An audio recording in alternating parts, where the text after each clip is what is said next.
सब सुख लहे तुम्हारी शरणा, तुम रक्षक का हूं को डरना। नमस्कार, मैं नेहा पाल और आप देख रहे हैं धर्म ज्ञान। श्री राम के भक्त हनुमान, जिन्होंने अपना पूरा जीवन भगवान राम की सेवा में समर्पित कर दिया, जिन्होंने मां सीता की खोज और लंका का सर्वनाश करने में महत्वपूर्ण भूमिका निभाई।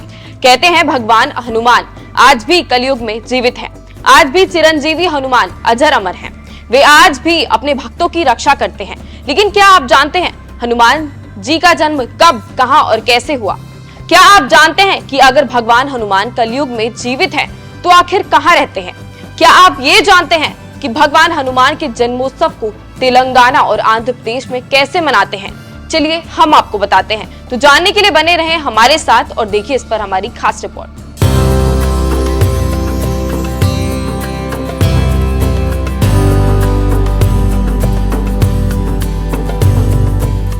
भगवान हनुमान का जन्म ज्योतिषों की गणना के अनुसार आज से 85,58,112 साल पहले त्रेता युग के अंतिम चरण में चैत्र पूर्णिमा को मंगलवार के दिन चित्रा नक्षत्र और मेष लग्न में सुबह 6:03 हरियाणा के कैथल जिले में हुआ था। वे जन्म से ही इतने नटखट थे कि एक बार जब हनुमान जी छोटे थे तो नींद से उठने के बाद उन्हें बहुत तेज भूख लगने लगी।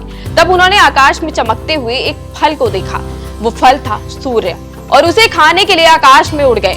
लेकिन जब उन्होंने सूर्य को निगल लिया तो पूरे विश्व में अंधकार छा गया।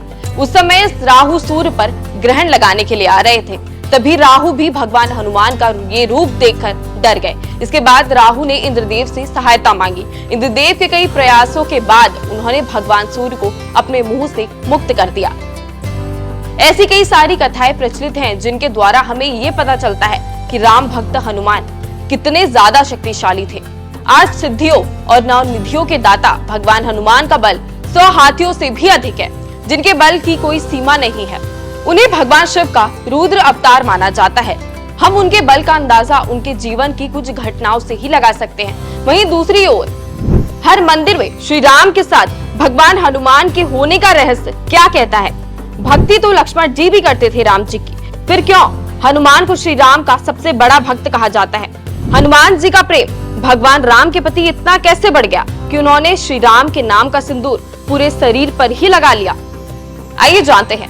लक्ष्मण, भरत, शत्रुघ्न तीनों ही राम जी के भाई थे। हमेशा से ही तीनों भाइयों ने श्री राम को अपने सामने पाया। राम के विचारों, आदर्शों और आचरण से तीनों ही प्रभावित हुए। तो इस तरह उनका भगवान राम के आदर्शों पर चलना स्वाभाविक था। लेकिन हनुमान जी का भगवान श्री राम से कोई रिश्ता नहीं था। लेकिन उन्हें ये बात पता थी कि राम ही परमात्मा है और परमात्मा ही भगवान है। इसलिए उन्होंने श्री राम की सेवा में पूरा जीवन लगा दिया।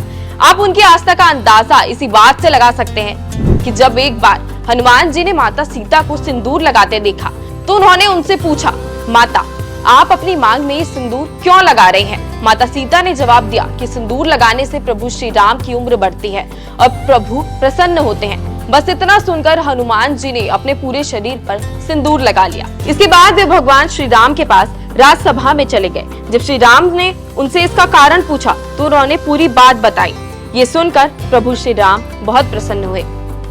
ये कहानियां आज कलयुग में भी बहुत प्रचलित हैं। कहते हैं आज भी हनुमान जी जीवित हैं और अपने भक्तों की रक्षा करते हैं। आपने अक्सर देखा होगा कि जो लोग भगवान हनुमान की आराधना करते हैं उनके मुख पर अलग ही तेज दिखाई देता है। ये व्यक्ति भीड़ में अलग ही पहचाने जाते हैं क्योंकि इन पर हनुमान जी की कृपा होती है। कोई भी इनका कुछ नहीं बिगाड़ सकता। अगर आप हनुमान जी की भक्ति नहीं करते हैं तो आने वाले 12 अप्रैल को हनुमान चालीसा का पाठ करना शुरू कर दीजिए, क्योंकि ये दिन इस साल का सबसे खास दिन होने वाला है। इस दिन भगवान हनुमान का जन्मोत्सव है, यानी हनुमान जयंती है।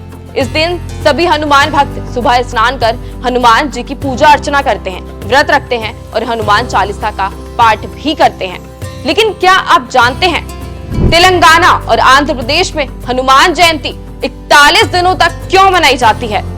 दरअसल तेलंगाना और आंध्र प्रदेश में हनुमान जयंती पूरे 41 दिनों तक इसलिए मनाई जाती है क्योंकि वहाँ ये महापर्व चैत्र पूर्णिमा से प्रारंभ होकर बैसाख महीने में कृष्ण पक्ष के दौरान दशमी तक चलता है और हनुमान जयंती के दिन इसका समापन होता है। इसके साथ ही इन जगहों पर भक्त 41 दिनों तक उपवास भी रखते हैं, जो हनुमान जयंती के दिन समाप्त होता है। इस उपवास के दौरान भक्त धूम्रपान, शराब और मांस से परहेज करते हैं। हनुमान चालीसा का पाठ करते हैं, हनुमान जी की माला के साथ नारंगी धोती पहनते हैं और हनुमान जी को खुश करने के लिए बंदरों को भोजन भी करवाते हैं। आपका इस रिपोर्ट पर क्या कहना है, हमें कमेंट कर जरूर बताएं।